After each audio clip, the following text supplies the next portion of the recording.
This story begins in a world where there are several continents, and witch hunts are allowed. On the road, bathed in the sunset, a cart was driving with a witch, ready for God's judgment. The animals, seeing the cart, ran away, and the captive herself began to sob loudly. The court has sentenced yet another witch in the magical kingdom, and her fate is death. The main character is the antagonist of this story, Haley, who was known as a witch. The inhabitants of the kingdom hated her for her character, and for the fact that she was a real bitch.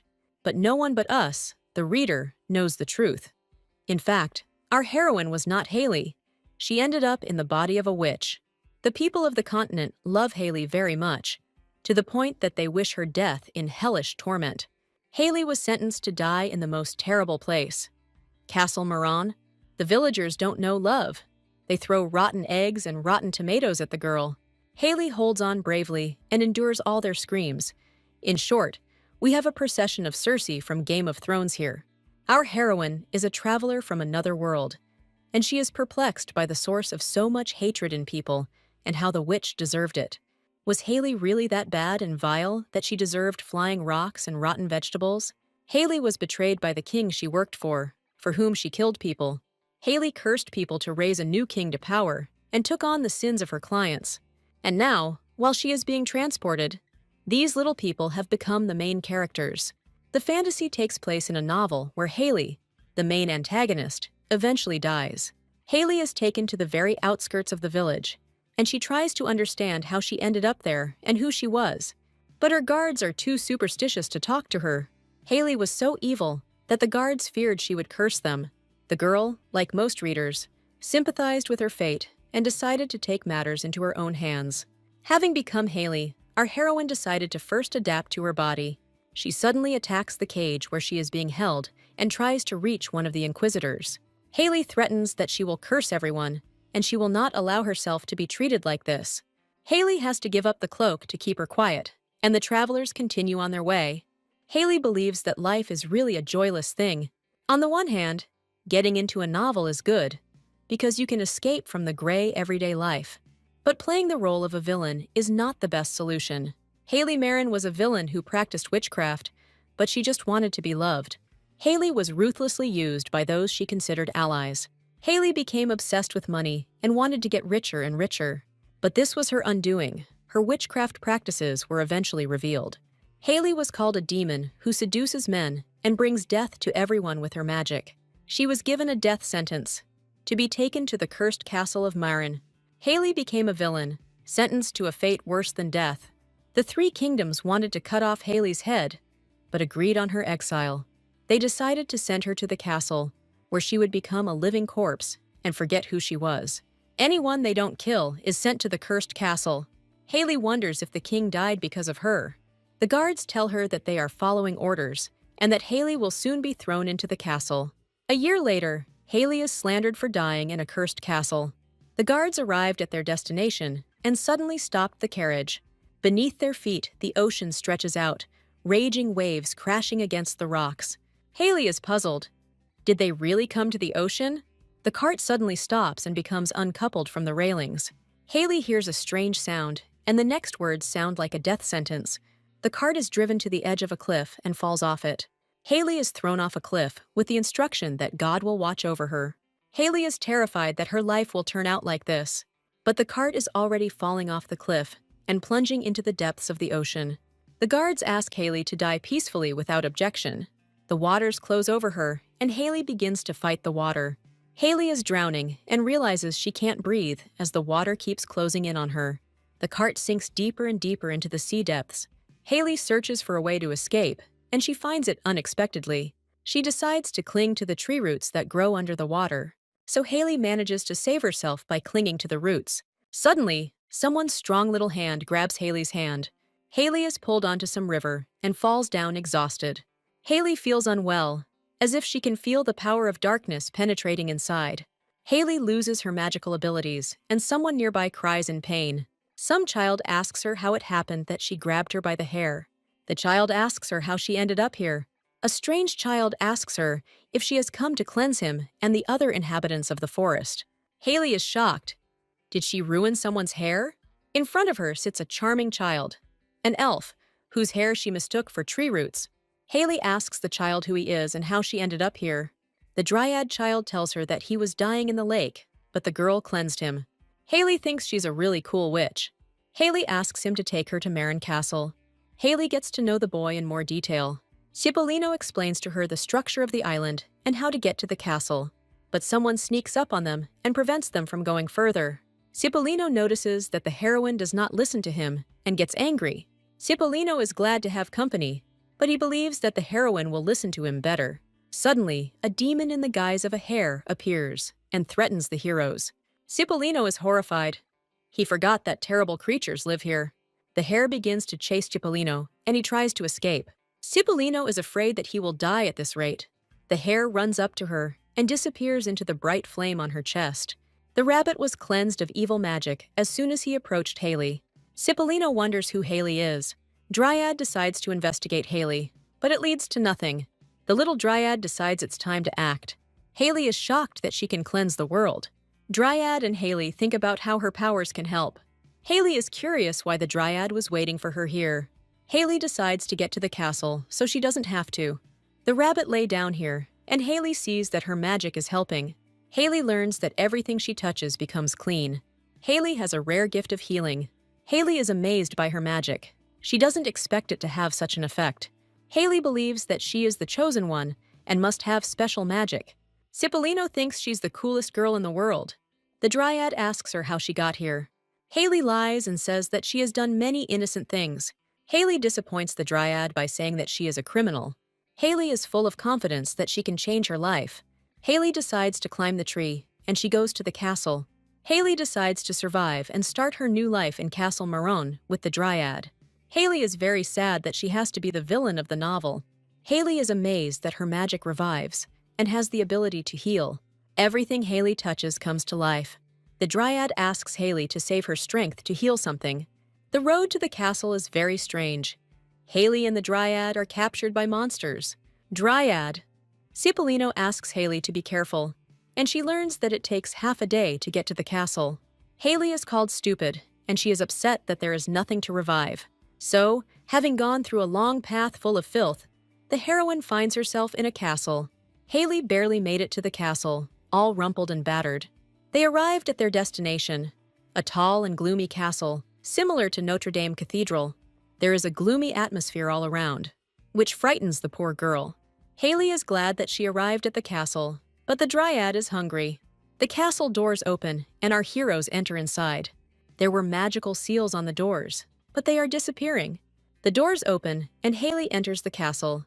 Inside the castle, a dark atmosphere reigns, and this changes everything. Haley decides to change her life in the gloomy castle, and a place is created, a comfortable place for death. A year passes, and Haley has created a vegetable garden in the castle. Haley is puzzled as to why people are angry and bringing her offerings.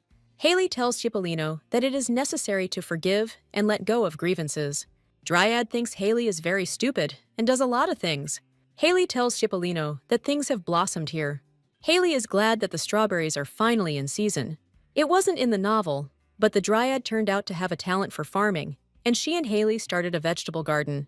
Haley is living a new life, and she's like Katarina from Reincarnation in the Otomi game, where she was into gardening. Haley thinks that she and Cipollino can live together.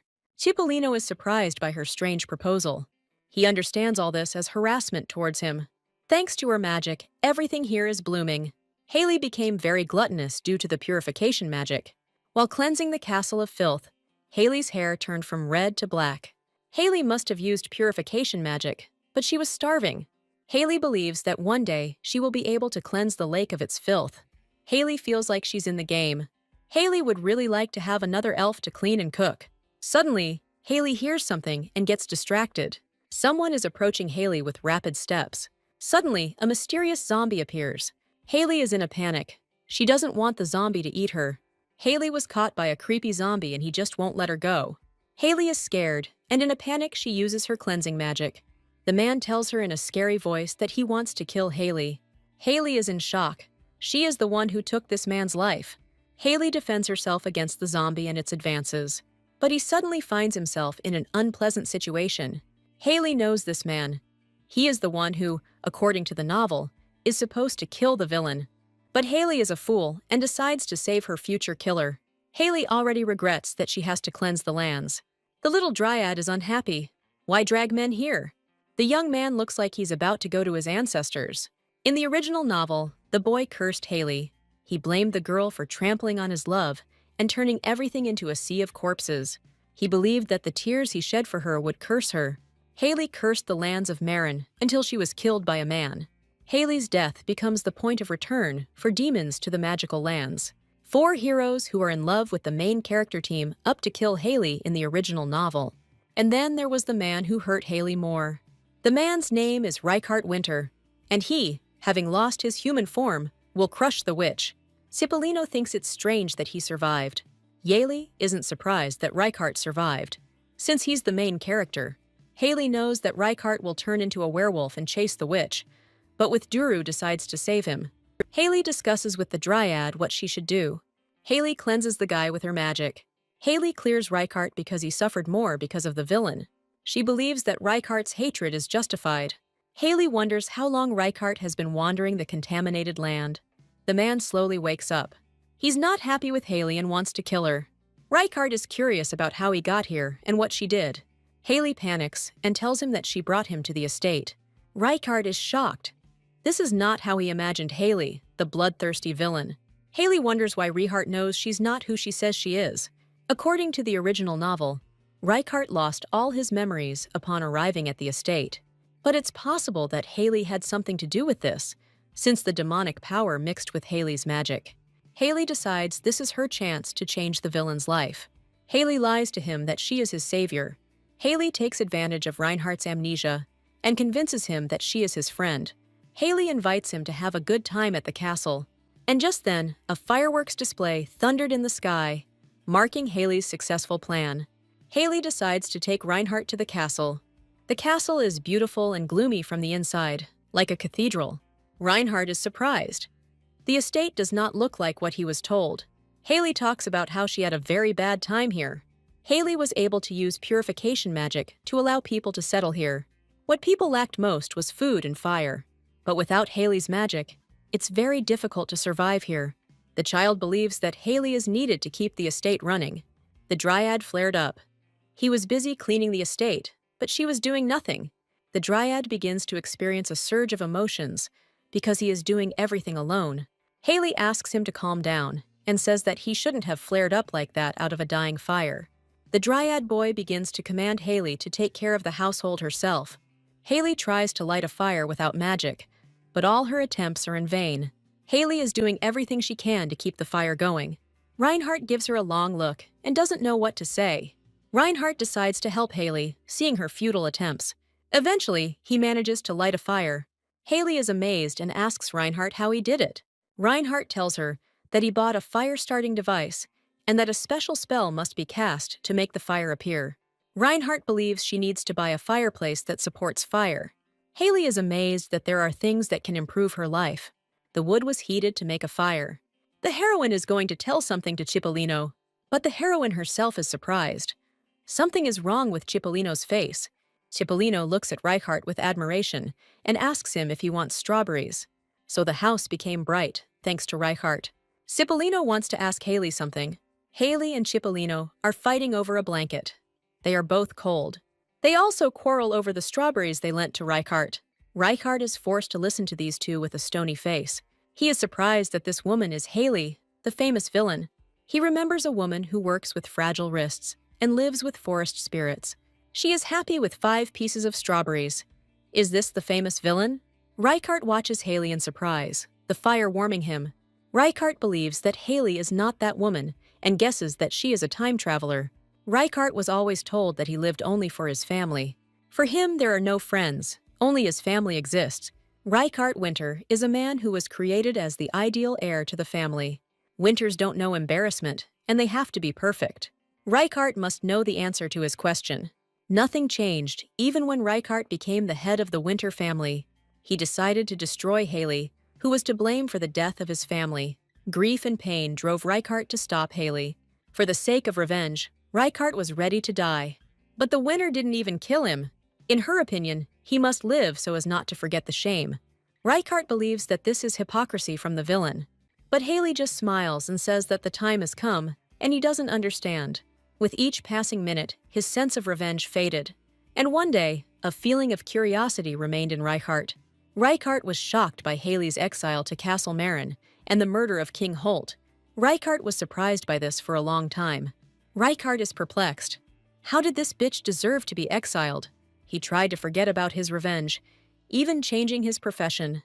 A month and a year passed, and suddenly Reichardt understood. Reichardt's will and revenge were taken away by the expulsion of Haley. Reichardt lost faith in life and in himself. Reichardt decides to complete his revenge. He goes off to find Haley to take revenge on her. However, instead of revenge, a quiet life awaits Reichardt. Haley asks Reichardt to help chop wood. Haley offers Reichardt a strawberry, but he eats it. Reichardt noted that he was communicating with the time traveler. Haley seems to have lost her memory and lives an ordinary life. Reichardt believes that Haley lives too calmly, and he believes that his revenge is pointless. We're starting to get teary-eyed. Reichardt has lost the meaning of life and is wondering how to live. Haley and Reichardt decide to live together until Reichardt finds meaning in life. Cipollino suggests clearing the road quickly, with the help of magic, and going to the village. But Reichardt did not come here to listen to their squabbles. Cipollino thinks Haley is out of her mind. Suddenly, Haley notices something on the map Reichardt hands her. Haley confesses to them that she can't read maps. Reichardt says that at least he can read maps. According to Reichardt, he can do everything, even drive a cart. Reichardt laughs at how much Haley wants to buy. Haley believes his laughter is unjustified. After some time, civilization was brought to the castle. Haley is ready to go to the village to build a castle. Cipollino asks Haley to be careful on the way. Reichardt asks Haley to calm down. She will learn that Cipollino is not a child. Haley is surprised that Reichardt is so enthusiastic about helping her. Haley asks him to wait for her. Reichardt catches her and says that she was hasty. Reichardt warns her about the dangers of purification magic. Reichardt warns Haley to be careful. The day comes and they talk all night. Haley feels that she doesn't have the habit of being in control of the situation. Haley decides to clear the road and asks Reichardt to take her hand. Reichardt is surprised, but decides to accept her hand. Reichardt steps forward and says that everything is fine. They head to the village in a cheerful mood. Haley thinks things aren't that bad here. Haley looks forward to sugar and flour, and Reichardt asks her to be more careful. Reichardt assures Haley that they are halfway there. Haley hates school and doesn't want to learn how to read maps. Reichardt assures her that they will soon reach their destination. But Haley doesn't really listen to him. Reichardt becomes curious about what she saw. Haley's attention was drawn to the ocean with its vast expanse of sea. Haley has rarely been on the surface, and this is the first time she has seen such beauty. Haley thinks it will take time to clean up the ocean. Lake. Reichardt tells her that she was wrong to look at the water. It is ominous. Haley asks him what it would be like to clean up the lake. Reichardt believes that if the lake freezes, it will be possible to clean it. Haley shares her dreams with him, especially that she dreams of a quiet life. She calls Reichardt handsome, especially his eyes, and he asks what she means. Reichardt decides not to listen to Haley's nonsense about her happy future. Reichardt still doesn't understand how Haley changed so drastically. He doesn't have the confidence to live the way Haley expects. They left the castle 3 days ago. After endless paths and roads, they encountered the defiled. They are distinguished from humans by their pale skin and caked eyes bulging from their sockets. These were mostly criminals sentenced to death. Reichardt is curious about how Haley manages to cleanse the dead. Haley doesn't think she can cleanse the dead. Reichardt doesn't believe it and asks her to clean them up. Hay asks him if he wants her to clean them. Sometimes Reichardt would become infected with magic, and Haley would cleanse him. They had to deal with the dead, of which there were thousands and thousands. Anyway, Haley gave him a hard time, but she believes in Reichardt. She is glad that Reichardt has not forgotten how to wield a sword. Reichardt seems strange to her, because he hates Haley, but helps her. Reichardt was exhausted, but he helps Haley. He gave her the most delicious food, and he himself ate the tasteless roots. Haley thinks Reichardt is a good person. Haley doesn't even feel like she's human. Reichardt asks Haley why she became like this. Reichardt wonders if she's scared. Reichardt asks her not to tell him that she is Haley. Haley doesn't understand the reasons for his concerns about her. Haley tells him the truth. Haley wonders who Reichardt is and what he did before. Reichardt decides to tell her the truth about his past. Haley is surprised to learn that Reichardt has become a criminal. Reichardt shares with her his thoughts that he has lost the meaning of life. Haley notices that Reichardt seems to be becoming corrupted. Haley asks Reichardt if he's okay. Haley asks Reichardt how he could think that she would leave him. Haley decides to help Reichardt. She calms him down and directs her magic at him. Haley only asks for Reichardt to be cured. Reichardt was at times tactful and considerate towards Haley. Haley decides she will give him a good ending. Reichardt falls asleep when he sees Haley. Haley is glad that he stands up for him and his amnesia. Haley wants to get him out of the contaminated zone. Haley believes that she will rewrite Reichardt's history, and he will have a happily ever after. They reach the village again and argue about which way to go. They find a village, and Haley is glad that she found civilization. Haley notes that the landscape here is not what it should be.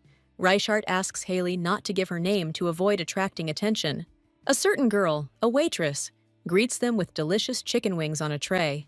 In her hands are delicious, crispy wings, just like in KFC. Haley realizes they are at the local McDonald's, and a delicious lunch awaits her.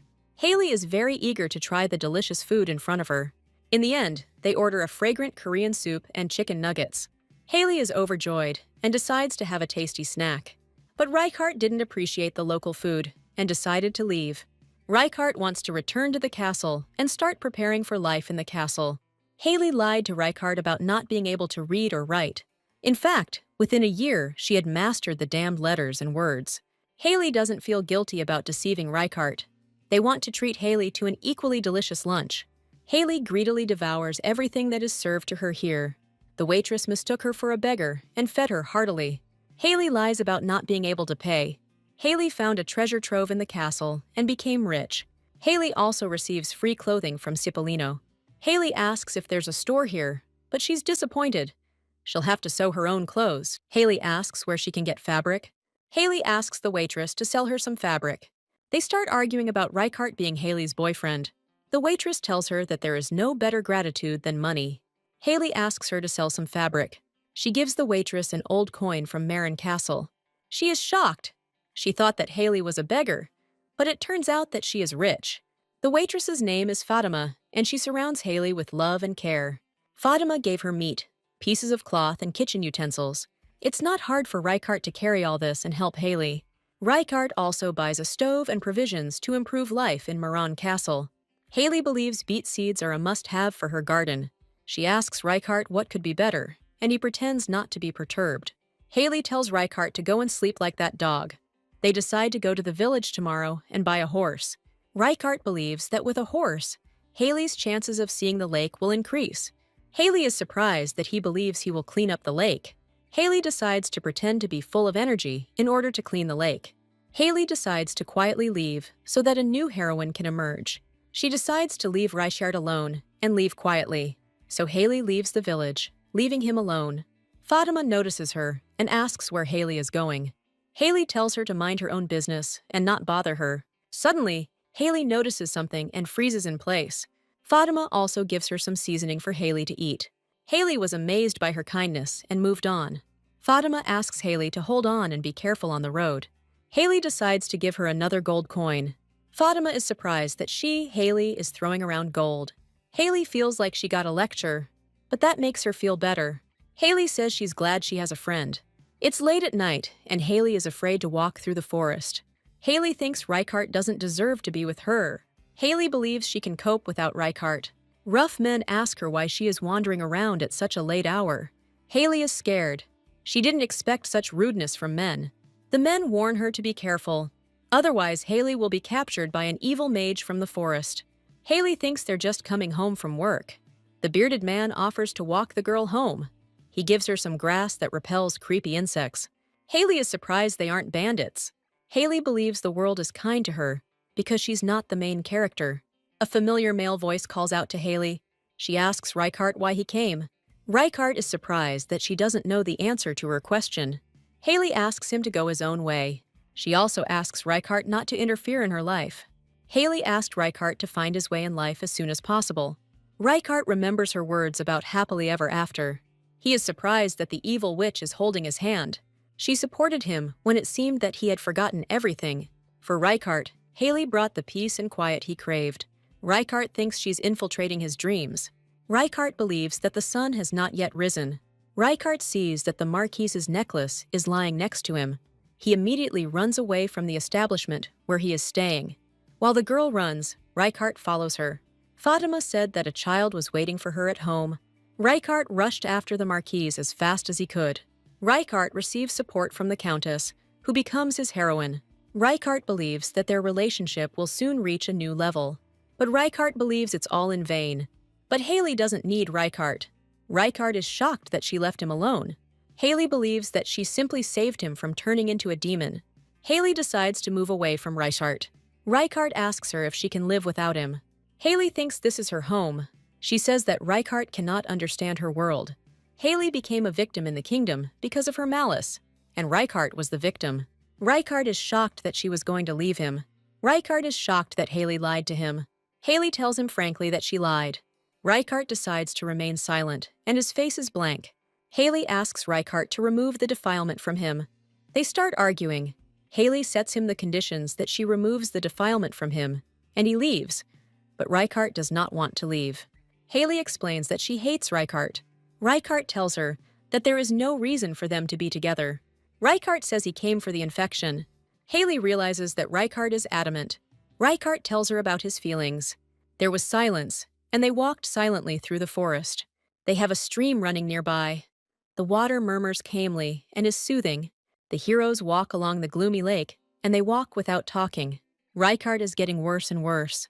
Haley notices him turning into a zombie. Haley says that Reichardt shouldn't have been with her because the taint is taking over him.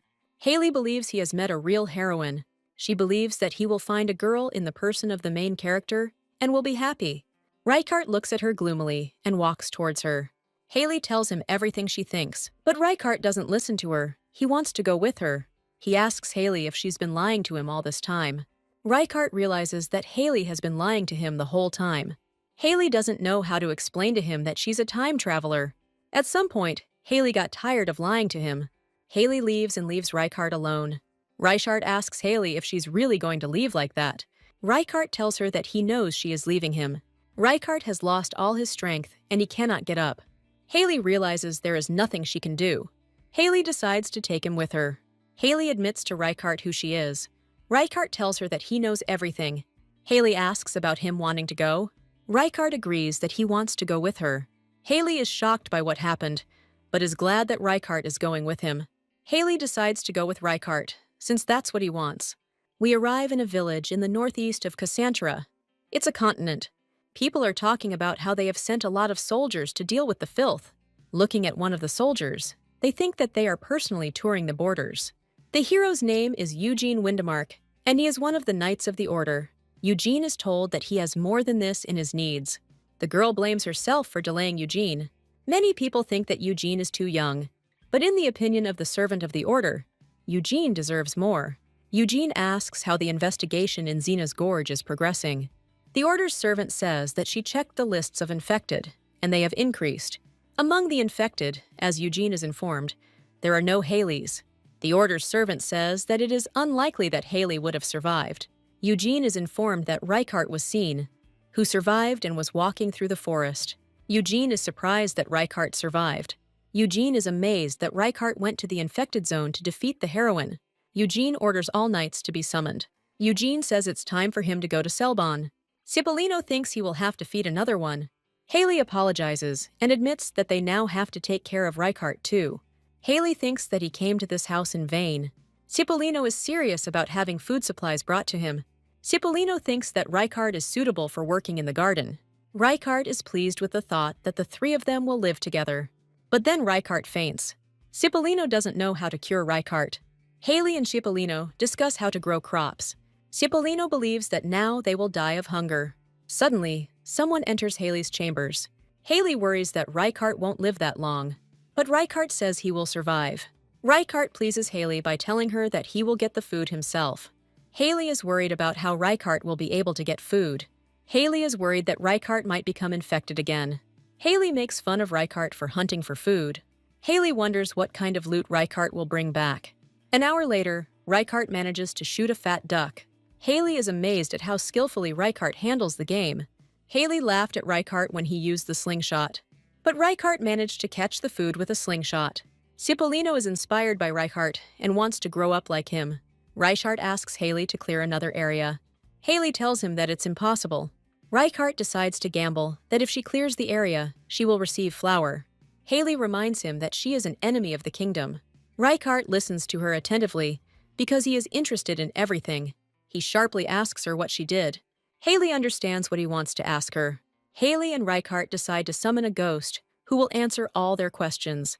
Reichardt receives the answer that Bandison was an enemy of their family. The man Haley loved was Sybil Bundison. Sybil wanted to become a famous aristocrat, but the fact that he was the illegitimate son of an aristocrat spoiled everything. Haley decided to destroy the Winter family to help her beloved. Reichardt listens carefully to Haley, and she is interested in his reaction. Reichardt doesn't listen to Haley's thoughts about how vile the owner of this body was. Both Eugene and Michelando, the main characters of the novel, were real scumbags in the novel. Haley says she was friends with both of them. Reichardt mentions that Haley was exiled to the contaminated land because of their actions. Reichardt is sorry to call her a genius. Haley and Reichardt start arguing, just like husband and wife. Haley is shocked by Reichardt's lie about losing his memory. Reichardt and Haley agree that they both wanted to survive, so they lied to each other. In the end, Reichardt manages to shoot the bird. Haley realizes that the story is getting a little absurd. Haley is distracted from her dark thoughts by Reichardt. Reichardt wonders if she still loves Sybil, Cyril. Haley is surprised when Reichardt asks her about her boyfriends. Haley doesn't know how to say that she's a time traveler. Reichardt sympathizes with her about Haley's inability to choose a guy. Haley tells him that it seems Reichardt doesn't understand a damn thing. Reichardt tells her that it doesn't suit her. Haley thinks Reichardt is just a jerk. Haley realizes that no one believed her. It pisses Haley off that even Cipollino acts like this. Haley reflects on the people around her. Haley realizes that she could become a parasite in this castle. Suddenly, Haley hears something through the crackling of the fireplace. A giant moth appears in front of Haley. At first, Haley thinks it's Tinkerbell, Disney's Tinkerbell. Haley realizes that this is not an opponent she can defeat. Haley decides to go to another room. Haley is scared as a giant moth flies after her. Haley has a bad feeling about the giant moth. As a result, her scream is heard throughout the gloomy castle. Reichardt and Cipollino come to her aid. Haley decides to show off the giant moth. Haley confides in her friends that they have guests. Haley uses cleansing to make the monster disappear. Haley notes that she can now clean more areas at once. Cipollino laughs at Haley's habit of shouting out cool stuff. Haley shows how she accumulates magical energy within herself. Haley shows Reichardt that she can levitate. Reichardt is curious about what other abilities Haley has. Haley finds a huge spider in a tree. Giant insects aren't enough for her. Haley decides to clean the spider, as many animals here are also infected. Haley watches the spider change. But the spider doesn't want to change, and she attacks them. The spider shoots webs into Reichardt's face, and he has no doubt that Haley is the demon lord. Reichardt is curious to see if Haley can use the cleansing and her magic on people. Haley imagines how much easier it would be for her if everyone was under the power of magic, because Reichardt would be able to go shopping in peace. But then reason wins, and Haley argues with Reichardt again. Cipollino suggests that she use magic on not quite humans. He suggests using the infected as an army of the dead. Haley realizes that Cipollino has a good idea. Reichardt, despite Haley's protests, suggests that she take advantage of Cipollino's idea. Haley is indignant. But what if among the infected there are those who don't fit? What if there are innocent ones? She asks Reichardt if there are those among the dead who did not wish to be infected. Reichardt tells her that she needs to move on with her life.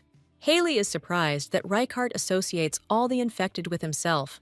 Cipollino asks them not to philosophize and to return to life in the castle.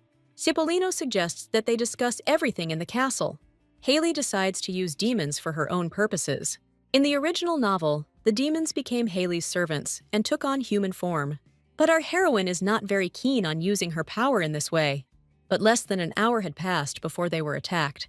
Haley's resolve was under threat. The team of heroes decides what to do with the demon that attacked them. It turned out that the people Haley met a week ago had become zombies. Haley remembers encountering rude locals. Haley can't believe that the zombies standing here are the ones who gave her the herbs. Haley decides to stop Reichardt. Haley suspects that something happened in Selbon. the name of the village. Meanwhile, the next action unfolds in Selbon. Fatima is asked about where Haley was staying. Eugene asks Fatima where Reichardt was staying. Fatima explains that she cannot talk about the visitors to the living room. The servant of the order screams about how she dares to be insolent to Eugene. A quarrel breaks out between them, but the whole country is looking for Reichardt. Eugene asks Fatima not to worry and to tell her everything she knows. The servant of the order tries to bring Eugene to his senses and not trust Fatima's words.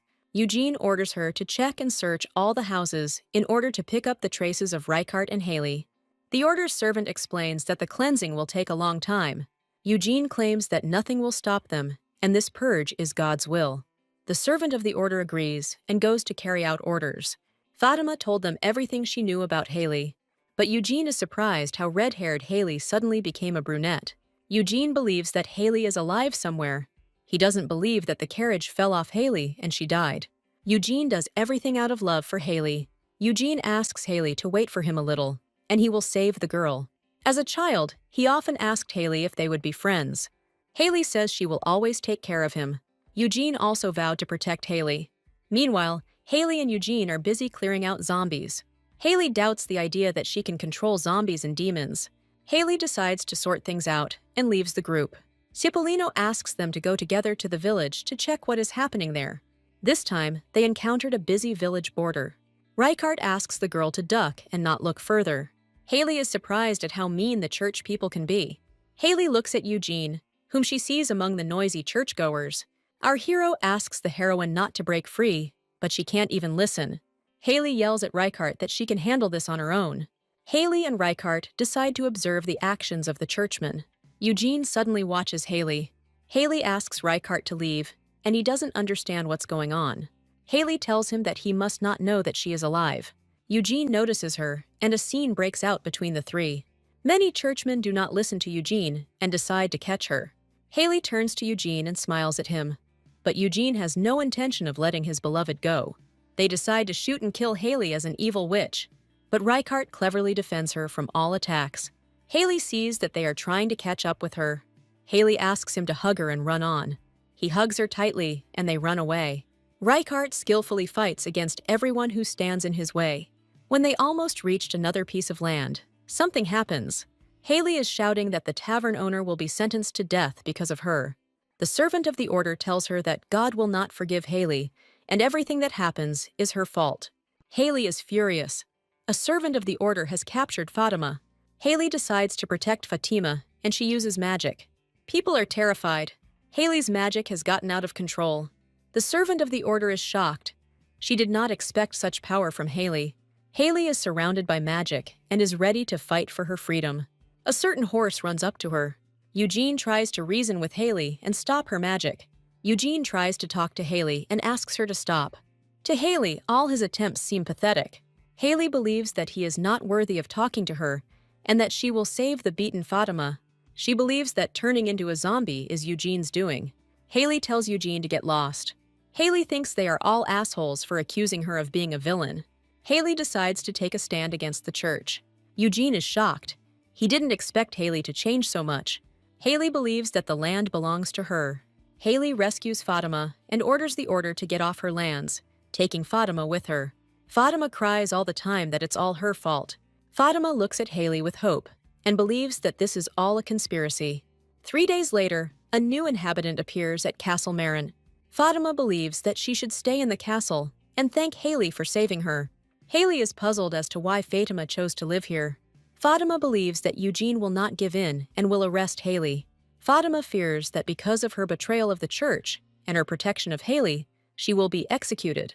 Haley tries in every way to dissuade Fatima from living in the castle, but she does not listen to her. Haley warns Fatima that she will become an outcast, but Fatima still wants to become a resident of the castle. Fatima is afraid to start a new life in the castle, but Haley decides not to dissuade Fatima from this decision. Fatima believes that Haley is a good person who saved her life. Plus, Haley's cool because she laid claim to that land. From the outside, Haley looked like a ruler driving away the invaders. Haley becomes lord of the lands. We are shown the wild ducks that Haley brought. Fatima is proud that the ducks even laid eggs in the new place. Fatima cried for the first few days. but then she decided to settle in. Fatima becomes the one who cooks delicious food for her. Cipollino asks Haley not to kick Fatima out of the house with such delicious cooking. Haley thinks the food will be delicious. Reichardt suddenly asks Haley if she can clear the rest of the lands of the infected. Reichardt begins to tell her about Marin Castle. There are different theories about the castle's first owner, who was rumored to be a warlock. This land did not belong to the kingdom, or even to the Marquise of Maron. Earth is taken over by Haley, as she is the only one living in the affected area. Haley is amazed at how much territory she has recaptured from the Order.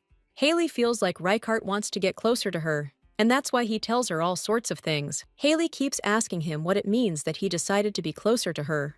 There will be big problems from the fact that she decided to appropriate the lands for herself, because if the three kingdoms find out about it, Reichardt believes that it will not be so easy to get to her lands. Haley recalls the history of the kingdom we found ourselves in.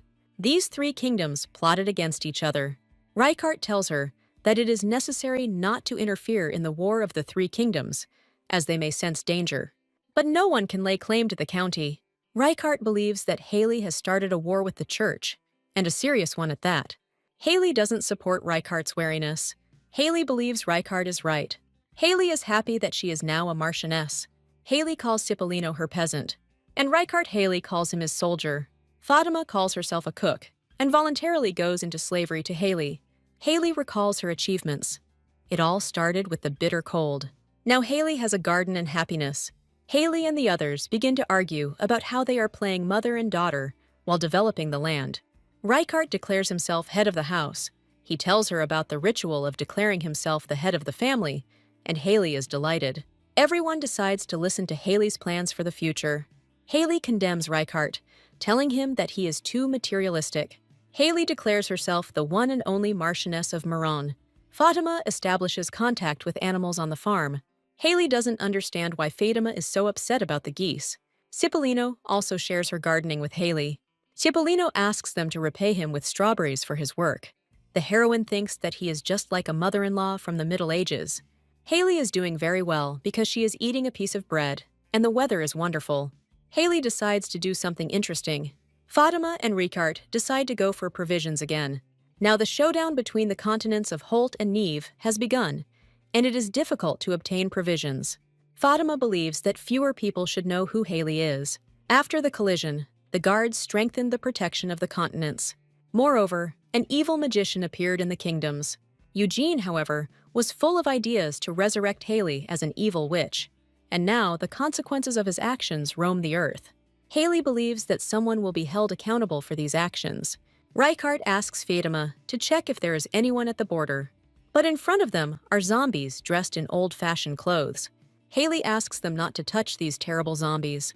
Haley doesn't know where to get the solution to their problem, but they are discovered at the border. Fatima lies about Haley so the guards won't see her. Because of Fatima's lies, Haley was dumped by her young lover, but Haley is perfect. The guards believe Fatima's lie and let Haley through. The guard looks Haley over critically from head to toe. He wonders who Reichardt is in their crowd then. Haley doesn't know what to say to his question. Reichardt pretends to be her new lover, because of whom Haley ran away from her husband.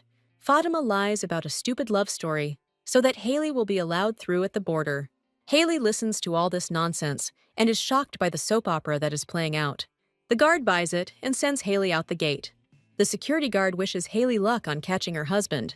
Haley is pleased with the lie Fatima told, so they found themselves in the city of Grandis, a rather noisy place. Fatima and Reichardt like this city. Unplanned expenses caught Haley's attention. Haley is happy to see a hotel where she will be happy. Haley stretched out blissfully on the bed, ready to rest. Suddenly, Haley hears a huge sound. There they are shouting on the street that a person is injured and they need to call a doctor. The victim asks for help to be sent because he was bitten by a wolf. But the local people are surprised that the man is strange.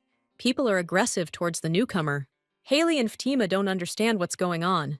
Haley is confused about what's going on, and everything else is making her angry. This story began with the fact that the Markgraf's wife, Neva, liked snow animals. But one day, she cheated on her husband, and he ordered to catch more animals. When the hunters were promised more, they became poachers. When the popularity of animals decreased, Neva was sent to investigate. Haley is surprised that McGrath would rather kill animals than be slapped by his wife. Fatima is curious to know how Haley knows all this. The man asks them to send help as soon as possible to kill the animals. Fatima is surprised that no one wants to help him. But then he appears, another dream man. The churchman promises to help sort out this problem. The churchman promises to take them to a shelter and help with the animals. He says he will definitely help with the animals. Fatima generally believes that this priest is a good man, but Haley claims that this man is a killer. These poachers will be killed today by a priest, a maniac. His name is Rango, who was raised by a she-wolf and became an assassin. The memories of running with the she-wolf became the best in his life. These were the best memories of all. But the leader of the pack was killed by people, and the happy life ended. The boy, who found himself in a world of strangers, realized that his world was completely different. 10 years later, Rango decided to take revenge for the massacre of the wolves. But Haley believes that she has nothing to do with Rango. According to the novel, Rango must be freed from his hatred and saved by the main character. The next day, Rango is happy to have a new visitor. Haley is shocked. She didn't expect to see Rango here. Fatima told Rango everything, and now he and Reichardt are discussing plans for the wolves. Rango asks if they are looking for infected people in the area. Haley is surprised how Reichardt can make such decisions. On this short path, the heroine encountered a bunch of zombies. What if the zombies get in their way and turn out to be those lumberjacks? Now, Haley follows a list of names of those she must cleanse. Reichardt decides what to do with the wolves and the poachers. Rango listens carefully to them about their opinions about wolves. Rango asks her if Reichardt is really her subordinate. In the end, they go hunting. But without Fatima, who is like a vitamin for Haley. Reichardt asks Haley how her legs are. They've come too far. Haley looks very tired. Rango tells her that he didn't expect that she was already whining about her legs after only walking a few kilometers.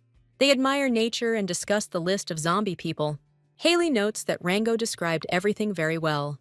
Haley believes that when the opportunity arises, she will get rid of Rango. She believes that by enlisting Rango's help, she will then get rid of him. Rango thinks that the poachers need to be scared. Rango believes that the wolves should be skinned and sent to the poachers' parents. Haley tries to stop Rango, but he doesn't listen to her. Rango asks her to keep quiet with a sweet look. So the whole day passes in search of wolves. They climb a giant rock and make their way through the forest. Haley doesn't understand why she feels so tired after walking a short distance. Rango laughs at her and says he didn't expect her to give in like that. Rango didn't compliment Haley on what he told her. They find themselves in a high and beautiful area. Rango shares his dreams of killing the Makragov for killing the wolves. Haley is uneasy about Rango and the way he frames the murder. In the original, the heroine saves Rango and listens to his story about the beast. She was sent by the murdered King Holt, and she wanted to help deal with the poaching. She manages to obtain court approval to resolve the war against poachers. After this, Rango becomes a priest. Haley wonders how she ever agreed to help Rango. Haley asks Reichardt to catch only the poachers. Reichardt promises that nothing is impossible for him. Reichardt asks that you make sure Haley is comfortable. Haley is horrified that she's left with a guy like Rango. Haley is asked why she volunteered to help and catch poachers. Haley feels like Rango is hiding something from her. Rango is overwhelmed by the thought that he might be killed. Rango mistakes her for an aristocrat who was sent from above to help him with the poachers. Haley is surprised. Does she look like an aristocrat? Suddenly, Rango swings his sword and knocks Haley's hat off. Rango asks the heroine what she wants from him. But Haley tells him that she knows everything. Rango becomes uneasy about his identity being revealed. Rango tells her that since she knows so much about him, eliminating him will be no problem. Rango decides to fight Haley and kill her. But Haley fights him skillfully and wins. Rango is horrified that he is now a victim. Haley believes she did the right thing by Rango. In the end, Reichardt dealt with the poachers. Rango threatens poachers because they are exterminating animals. He believes that they have no humanity by killing the cub's mother. Haley is very upset to see the dead wolf. She believes that the wolf cub called for help from its father or mother, and the wolves pursued the poachers. Rango intimidates the people by telling them how they dealt with the wolf. Rango tries to interrogate them about the wolves' plans. The poachers ask him who he is. Rango immediately decides to deal with them because of the wolf. But Reichardt stops him, and they argue about the fate of the poachers. Rango tells him that he has been hunting poachers for years. Rango scares poachers with his creepy attitude. But Haley has more interesting plans for the poachers. The poachers ask her what they should do. Haley casts magic and offers to eat her. The poacher tries to stop them, saying that his children will remember him for this. Poachers are horrified by what they want to do to them. The poachers are saying everything to be released. Ultimately, they achieve release. Haley tells the poachers that she will deal with them, and the king will deal with them. As a result, the poachers are scared, and their crimes are stopped. Another poacher is amazed at how Haley dealt with his partner. Haley reminds them that she can deal with them with magic. The poachers are completely scared of our Haley. Haley pays poachers who are willing to do anything to get them to talk about how brave she is. Poachers are uneasy about Haley. Haley is asked who she is and why she is doing all this. Haley says she is the Marchioness of Marin, so the bandits are forced to fulfill her demands. Otherwise, Rango will kill them. Haley is pleased. Everything went like clockwork. Rango is amazed at how easily she managed to negotiate with them. Haley decides to stay at the border to make sure the poachers are punished. Rango is terrified of Haley and hides behind Rykart. Rango is very afraid of Haley. It turns out that Haley has drugged the Baraknirs. Haley believes the poachers will soon lose their minds. According to Haley's plan, McGrath will have to repent before the court. We have delicious food on the table. Delicious chicken and scrambled eggs. Haley understands that if she loses, her lands could fall. Haley didn't want to play the good girl all the way. Fatima reports that Makarguf offers to cooperate with Haley and address the poaching problem. Fatima says that Lord Grandis sent everyone. In short, Lord Grandis wants him to repent of poaching and confess to it. Fatima and Haley celebrate their victory. Haley asks Rango to get a list of those who need to be cleared. Otherwise, she will do the same as with the poachers. Rango is completely uneasy around Haley. The list soon lay on her desk. Rango is very afraid of her. Rango and Haley argue about how the list could cause problems for the church. Haley decides to check the list to see if it's a fake. Haley says she was happy to collaborate with Rango. Rango is afraid that Haley will kill him to keep him quiet. Haley tells Rango to get lost. Haley believes that Rango can't climb walls and is breaking the rules of fantasy. Now, thanks to the deal, Haley and Rykart have food. For 3 days in the Marin Castle, the whole kitchen is bustling with work. Cipollino is glad that he is alive and will not be eaten. It's really weird to look at Haley wearing a really beautiful dress. Haley is surprised to be called a clown. Haley is offended that many people consider her a cute demon. Fatima asks him to be more polite, because Haley is trying to look beautiful. Haley is upset with Cipollino and doesn't want to help him. Haley doesn't want to work. She's a marquise now. There is a list on the table. Haley has a lot of things to do. Haley thinks she can bring many of the infected back to life, but she'll have to work. The slightest mistake can lead to fatal consequences. Haley feels a huge responsibility. Haley decides to use her hair in witchcraft. Haley decides to use magic for good purposes. At first, Haley failed, but then Haley was determined to do what she had planned. She managed to create a thin line around the blood vessel. Haley decided to use her hair as threads to control her limbs. So every day she goes out to cleanse the magic. Cipollino doesn't understand how she managed to do this and why she's running away. Haley decides to go to Selban. We are shown the house after Haley leaves for the Grandis estate. The priest is told that Eugene is quite a personality. Oren's servant is disappointed with Eugene's actions. Eugene, in order to save his reputation, asks for an investigation into the case. Eugene demands that the hunt be stopped and that those who started the investigation be declared wanted. It is decided to launch an investigation into poaching. The priest decides to tell about Haley. It tells the story of poachers who became zombies. Currently, poachers are under protection, who have not been contacted. Eugene decides to meet him. Eugene is determined to suppress the Marquise's rebellion. Eugene decides to find out where Haley is. But no matter how long Eugene waits, he has to miss out on seeing Haley. He remembers Haley's face and her icy gaze in his nightmares. Eugene curses the day he joined the order. He is jealous of Rykart towards Haley and does not understand why she was clinging to him. Eugene doesn't understand why Rykart hates Haley so much and now defends her. A servant of the order tells him about the message from Holt. According to the report of the order's servant, the infection is spreading to other countries on the continent. Eugene is horrified by what he heard. Eugene believes that Haley is casting a spell and sending a curse. Eugene decides to deal with everything himself. At the same time, Rango is worried about Haley. Rango listens to what machinations Haley is up to. Rango remembers how, thanks to Haley, he dealt with the bandits. He's not very happy. He thinks Haley is a monster. Rango caught Haley's eye as a client. He knows that the knights have raised the alarm. Rango decides to go to Holt and enjoy the food there. Rango remembers that he must visit someone in the Highlands. Meanwhile, Haley and Reichardt head to the village of Selbon, which Eugene needs. Haley and Reichardt decide to continue searching Selbon for 9 days, looking for infected and remaining poachers. So they stumble upon creepy zombies. Haley and Reichardt move to a new location. They come across a creepy zombie, a former lumberjack. Haley decides to stop the zombies. Haley says she's been late enough. Haley decides that she will deal with the zombies. She believes that the zombies abandoned her. Haley recalls being warned by loggers. Haley believes that she will help them get clean. Her magic helps cleanse the forest and the zombies. Haley knows that it is very difficult for her to return the zombies to normal. Zombies become people, and they are now ordinary people. The lumberjacks are now happy. They are no longer zombies. They are happy that Haley helped them. The loggers are very grateful to Haley. They will now return to normal life. Haley is also happy. She managed to cope with magic. Haley is now a savior for the lumberjacks. Haley is offered a huge sum of money, but she doesn't need it. She's already rich. Haley feels she and the loggers are on different paths. The loggers are very grateful to Haley and don't know how to thank her.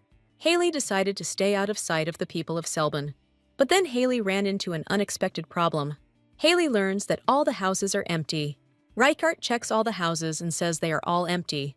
Reichardt and Haley think it's all the work of the church. Reichardt believes the atmosphere in the village is ominous. Haley decides to move away and consults with the lumberjacks. And that's when they reach the end of the village. Haley is shouted at to run. Reichardt rushes towards her at full speed and shouts that it's time to go to the contaminated zone. Haley doesn't understand what's going on and why Reichardt has blood on his face. The Knights Templar fought the zombies with their swords drawn. After all, we need to hide the fact that zombies have become monsters. It seems that the monster, having turned into a Templar, killed quite a few knights. Reichardt cut off the monster's head, and many villagers saw it. Reichardt runs at full speed to stop the monsters. But the monster runs after them and catches up with them. Reichardt is surprised. He told Haley that he killed the monster. Reichardt warns Haley to be careful and charges in. The monster is like the headless horseman. He just puts his head on and goes to attack. Reichardt believes a different approach is needed to defeat him. Reichardt fights the knight, stunning him. The knight is overcome. The sword swings over his head. Reichardt asks Haley to run away somewhere far away. Reichardt watches the knight and his movements. But the knight is invincible, even without his head. Reichardt runs into him again. The knight finally falls onto the bridge. A strange cloud of energy emanates from the knight. Reichardt asks Haley if he succeeded in killing her. The knight's heart was filled with magical energy. Haley drains all the magical energy from him. But the knights became Templars and used dark magic as divine power. Haley realizes she has to do something. Life in Selbon changed after this incident. Reichardt asks them to change their lives. Haley decides to attack the monsters again. They show us an old church. Here, the trial of the heretics who committed the massacre takes place. They are allowed to come out into the light of day, and it's all over. Haley learns that 2 paladins are dead, and the rest are alive. Reichardt asks what will happen now. Haley explains what her plan is. Suddenly, something comes to Haley's mind. Haley doesn't think they'll meet anytime soon. Rango appears here, just like that, sensing the intrigue. Rango believes that he is unfairly accused of everything. Rango asks Haley if it's really because he gave them the wrong people. Haley is willing to pay Rango if he helps. Rango tells everything he thought about Eugene. Haley is shocked that Eugene was only seen 2 months ago. Haley asks him to convey what happened in Grandis to everyone in order to strengthen his influence. She asks him to find Eugene. Eugene is also waiting for his moment to give Haley a rebuff. Months pass, and there is no word from Eugene. Eugene has to stay for a few days. 2 years ago, in the winter, Haley asked to stay at the church. Eugene asks Haley where her lover is, but she doesn't ask permission and goes into the temple. Eugene asks Haley to admit her guilt in court. He lists all of Haley's crimes and asks her to admit her guilt in court. After all, she didn't poison King Holt. It was her mother. Haley orders him to shut up. Haley and Eugene argue about their future. Haley does not want to confess in court. Haley says she has sacrificed a lot for ungrateful people, and she will not admit anything. Haley doesn't want to be thrown out on the street. Eugene asks Haley to admit her guilt, and not take too much responsibility on herself. Haley appears strong, but she is actually weak. Eugene asks her to do it for them, but Haley doesn't want to listen. She doesn't think about Eugene's feelings. Haley says she'd be better off dead. Haley demands that Eugene hide her for a few days. Eugene realizes that Haley doesn't feel anything for him. Eugene can't stand it. He decides to break up with Haley. Haley reproaches him for not being able to do this to her because he is her family. Haley receives a response that she is no longer Eugene's family. Eugene decides to confess his feelings to Haley. Eugene cries as he says he forgave all of Haley's betrayals. He mentions that he can't forgive Haley now. She has become a villain and has gone too far. Haley asks him to think. He is the only one who can understand her. She remembers how close they were as children. Eugene throws her out and demands that she go to her man. The girl thinks that Haley was too stupid to keep Eugene, and his affection is foolish. Eugene had no hope. Haley considered him her puppy. Haley believes that she will correct all the villain's sins. Haley believes that the puppy has grown up and become a real man. Haley watches them, the Templars, silently. She shouts to Eugene that he has forgotten about the deal, to talk to her alone without witnesses. Eugene is surprised that Rango is serving him, according to Haley. Rango tries to explain everything to her. He was taken hostage by Eugene. Rango falls to the ground and demands to be handled with care. Haley reminds him that he is a Templar and only knows how to read the Bible. Unexpectedly, Haley is shocked by Eugene's actions. Eugene hugs her and says he missed Haley. Haley tells him to leave her alone. Haley tells him that she is not the Haley he knew. Reichardt grabs Eugene by the lapels and tears him away from Haley. Rango also anticipates a fight between Reichardt and Eugene Haley and bets on Reichardt. Reichardt warns Eugene not to touch Haley. Haley decides to put some distance between them. Eugene asks Haley to give him a chance to apologize. Eugene admits that he has been looking for her for a very long time. Eugene seriously asks her what will happen if he leaves the church and returns to her. Haley tells him that she didn't call him to talk to him. Haley orders Eugene to be quiet. She says they really need to do something. Haley tells Eugene what she wanted to say in Selban. She tells him about what happened in the church. But Eugene doesn't seem to have anything to do with the dead. The church is generally ready to cover up the incident in Selban. Haley tells him about her rights to the land, and that she is the Marchioness of Marang. Haley orders him to tell her that she created the demon to control the darkness. Haley tells him not to let the church interfere anymore. Eugene is forced to agree with her. Haley asks Eugene about his future plans. Eugene is once again trying to do everything to make Haley love him. But Haley doesn't want to give in to the church. Eugene shouts that he alone persuaded the church to spare Haley. He believed that Haley would not survive in the contaminated lands. Haley thinks that the one whose body she is stuck in is a complete fool because of Eugene. She asks Eugene if he protected her enough. Haley says she only has magic and no family or friends. Magic was Haley's shield and everything. Haley says that she needs magic, and if Eugene is not happy with it, then he can get lost. Haley doesn't believe a single word Eugene says when he tries to persuade her to join the church. She asks Eugene if he remembers how he became a cardinal. She claims that Eugene only wears the face of a good shepherd. But in fact, he became like that because of Haley through the murders she committed. Eugene can't believe what his beloved is saying. She tells Eugene to admit that his love was not appreciated and that he is a hypocrite. She wanted to tell him the truth that Haley had died in Marin Castle. She chose death in the contaminated lands by summoning a heroine from our world. Eugene never understood her pain and loneliness. Eugene apologizes to Haley for everything he did. Eugene is like Sakura Haruno, who persuades Sasuke to stay in Konoha. He is so pathetic, begging Haley to come back to him. Reichardt realizes he has gone too far in his attempts to get Haley back. Haley reproaches Eugene for being a grown man, but whining like a child without her. Haley calls on Eugene to grow up in front of Reichardt. Eugene begs Haley not to be so angry. Eugene again asks her to come back to him, and he will change. Haley feels like the novel is mocking her. All the men here are handsome, perfect. Even Rango was already tired of what had happened here. Haley asks Eugene not to cling to her, and says that one day he will meet the love of the century. She says that he will become the third husband of one woman. Haley tells him that he will be tormented by jealousy, but that's life. Haley decides to stay in Selban and has no intention of leaving. Eugene says the investigation will be difficult without the heretic's body, but he asks Haley to cooperate with the church. The woodcutters who were healed by Haley are not allowed to stay in the village because of the nasty rumors about them. Haley calmly tells him that she doesn't care. Eugene is amazed by the splendor of the Moran castle. Haley answers his question that she is happy to live in it. Castle Moran is a place where food supplies are scarce, but where those in need can hide from the world.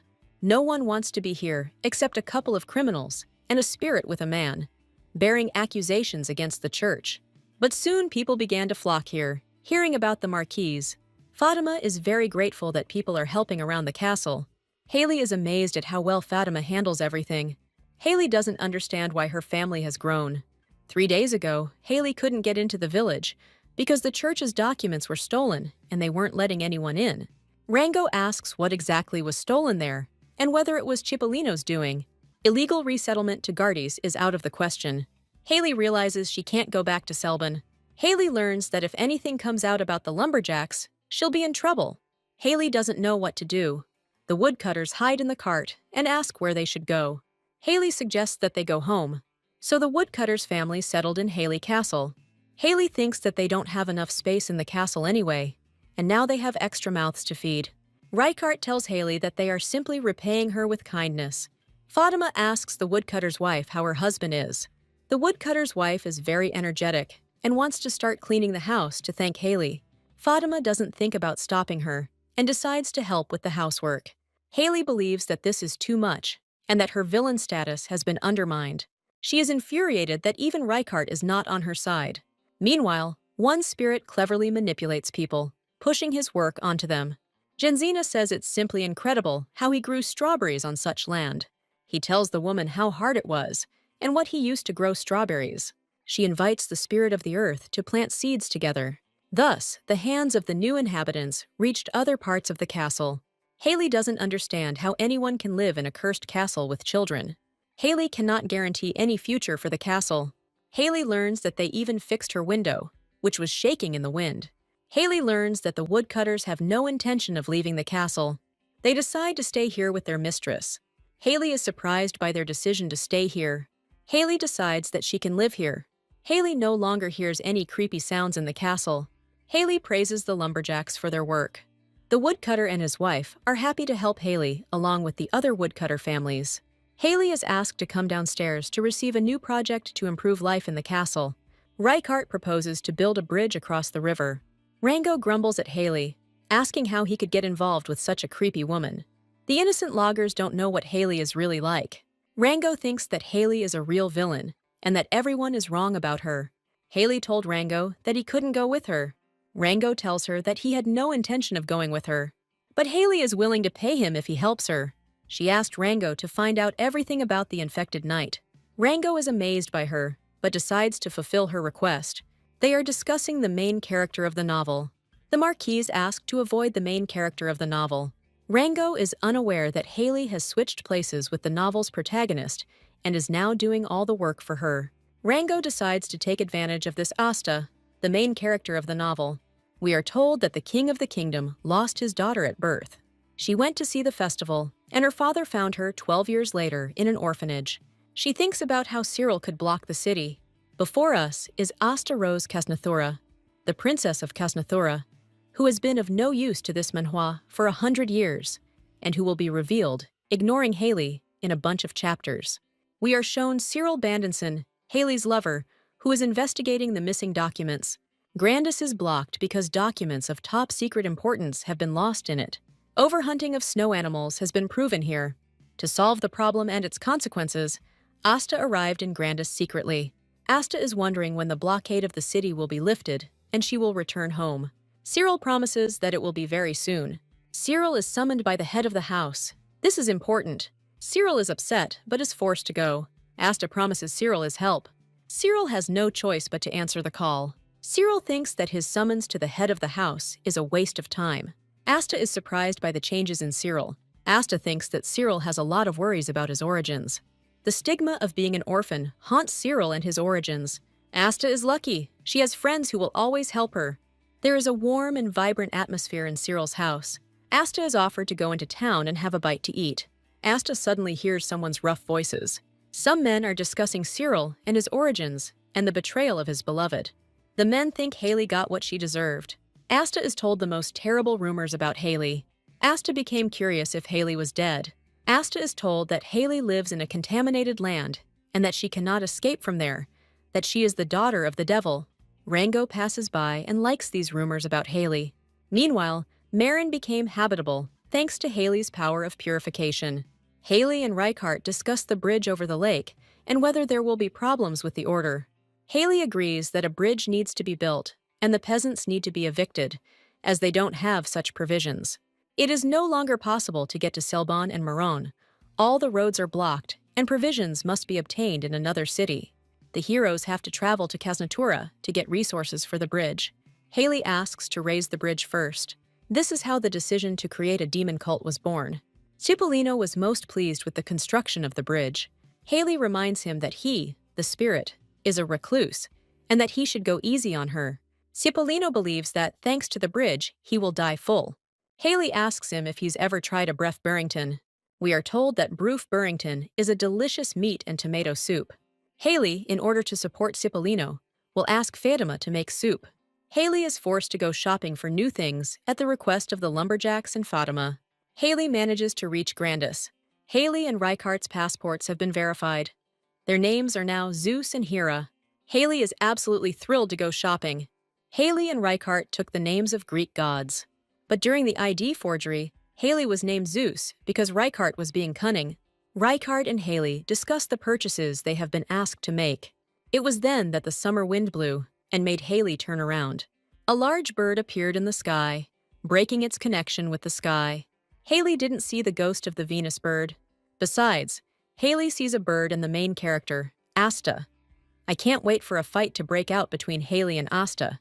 In reality, Asta is even more beautiful than she is described in the novel, with her pink hair and pink eyes. Haley is shocked to see the novel's main character. Haley is afraid that the main character will see her. Haley asks Reichardt to support her. The bird flies closer to them. It is about to eat them. Haley is told that she will die at the hands of Ventus. Haley orders Reichardt to stun Asta to stop the bird. Haley says Asta is a contractor for the creepy bird. Reichardt knocks out Asta with a brutal blow to the back. The bird begins to disappear in a puff of smoke. Haley doesn't understand why Reichardt wants to drag Asta away with him. Reichardt and Haley attracted the attention of the townspeople. So Haley kidnapped the main character. Reichardt asks where to put her body. Reichardt says she attacked Haley, but she claims otherwise. Reichardt is confused that they attacked a defenseless girl. While the body lies, Reichardt wonders why the bird attacked Haley. Haley believes that spirits are unpredictable creatures, and they attacked for a reason. Haley tells him to be careful with her because she is a princess. Haley asks Reichardt not to start a war and to return the princess. Haley guesses that their actions will lead to war. Haley Asa is more liked than she should be. Haley would like to move into Asta. Reichardt asks Haley not to act like a pervert. Asta is warned not to use the spirit for protection. Asta wonders who her kidnappers are. Reichardt and the Marquise Maron. Asta had never heard of the Maron family. Haley decides to explain to her why she kidnapped her.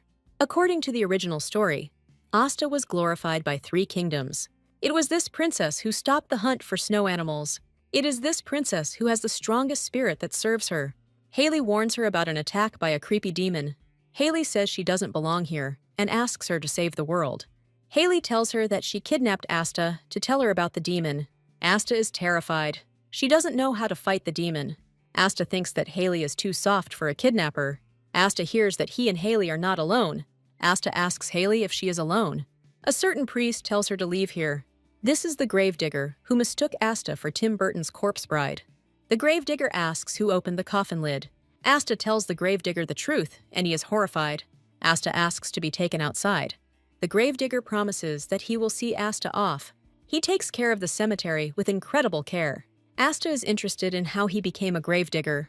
The gravedigger reveals that he was excommunicated from the church for investigating corruption within the church. Asta is horrified by the government's actions. Sta hears how the peasants are unhappy that the blockade has not been lifted. Asta tells the gravedigger who she is. The gravedigger is surprised. He didn't even know who the princess was. Asta promises that if he helps her, he will be reinstated in his rank.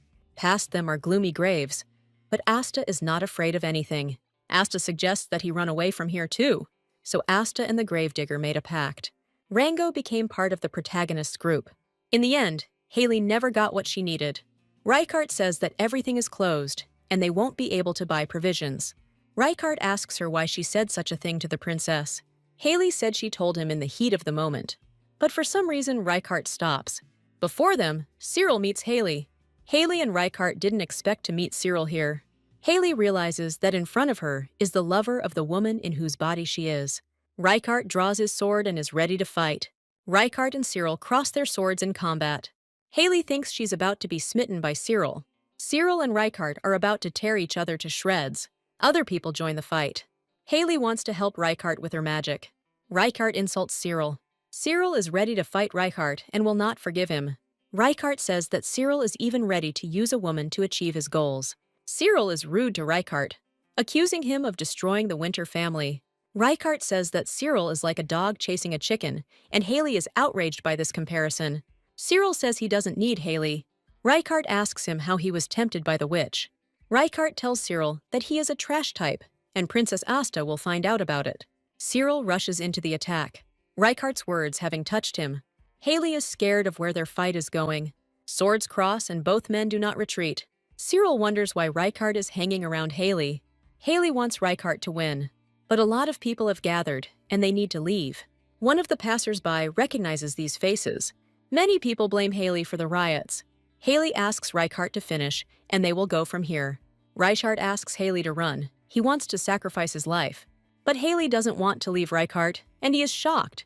Haley and Reichardt argue about how to escape. Reichardt encourages Haley. He picks up Haley and they run away. The guards come running to the butcher's cries and chase after our heroes. Cyril is perplexed as to why Reichardt left so quickly. Reichardt's home fell and he vowed revenge. Reichardt decided that he would find Haley and take his revenge.